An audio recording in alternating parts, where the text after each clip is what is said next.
Blogs Tilka Manjhi से हूँ।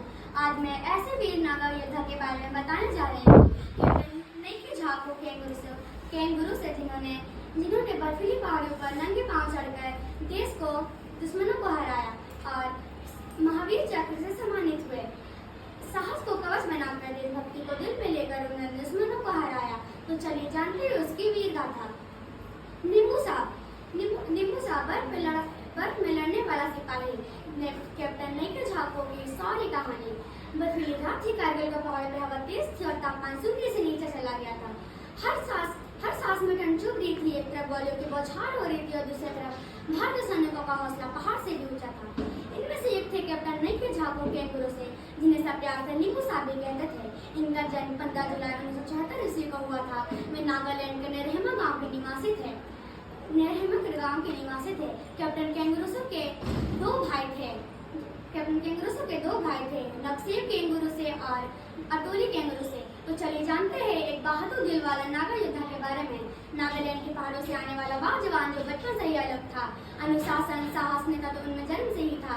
भारतीय सेना में शामिल होकर उन्होंने अपने परिवार और समाज का नाम रोशन किया। जब कारगिल युद्ध छिड़ा तो वे पीछे नहीं हटे। उन्होंने स्वेच्छा से सबसे कठिन मिशन में जाने की इच्छा जताई। भूख नहीं आत्मबल पहनना था। 13 जून 1999 की रात कैप्टन कैंगुरु की टुकड़ी को 4590 पर कब्जा जमाए बैठे दुश्मनों को हटाना था। पहाड़ इतना खड़ा था कि उस पर चढ़ना खुद से एक युद्ध था। बर्फ, पत्थर और दुश्मन के मिशन करने सब एक साथ। जैसे ही चढ़ाई शुरू हुई, एक मोड़ पर उनके घुट फिसलने लगे।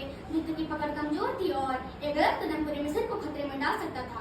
वे रुके और उन्होंने यह किया जो कोई सोच भी नहीं सकता था। उन्होंने अपने बूट उतार दिए, सिर्फ मोजे पहने नंगे पांव बर्फ की चट्टानों पर चढ़ना शुरू किया। साथियों ने कहा, साहब ठंड से पैर जम जाएंगे। उन्होंने मुस्कुराकर जवाब दिया, जब देश के लिए बढ़ना हो तो शरीर के नहीं दिल की गर्मी चाहिए होती है। नींबू साहब का हमला वे चुपचाप बढ़ते रहे। दुश्मन को पता नहीं चला कि मौत बिना जूते के कदम बढ़ा रही है। अचानक उन्होंने ग्रेनेड फेंका और फायरिंग शुरू कर दी। पीछे पूरी टीम थी। दुश्मन भागने लगे। एक कर उनके 4 पोस्ट उन्होंने खाली करवा दी।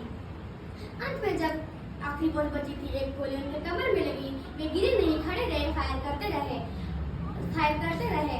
दुश्मन ढेर हो चुका था, पर नींबू साहब वीर गति प्राप्त कर चुके थे। अंतिम सम्मान उनके साहस और बलिदान के लिए उन्हें मरणोपरांत महावीर चक्र से सम्मानित किया गया। वे अकेले ऐसा योद्धा जिनके बारे में कहा जाता है कि जिन्होंने जूतों को पीछे छोड़ा, देशभक्ति को नहीं। नींबू साहब आज भी जिंदा है। वे कहानी सिर्फ किताबों में नहीं, हर भारतीय के दिल में जिंदा है। उनके गाँव के बच्चे आज भी कहते हैं, हम भी बनेंगे नींबू साहब, बिना डरे, नंगे पांव भी सही देर पर देश के लिए लड़ेंगे। अंत में सिर्फ मैं यही कहना चाहूंगी कि नंगे पांव बर्फीली राहों पर चढ़ा वो जहां मौत का साया था। नंगे पांव बर्फीली राहों पर चढ़ा वहां जो मौत का साया था। दुश्मन के बंकर कांप उठे जब नींबू साहब ने हुंकार लगाया था। जय हिंद, जय भारत, धन्यवाद।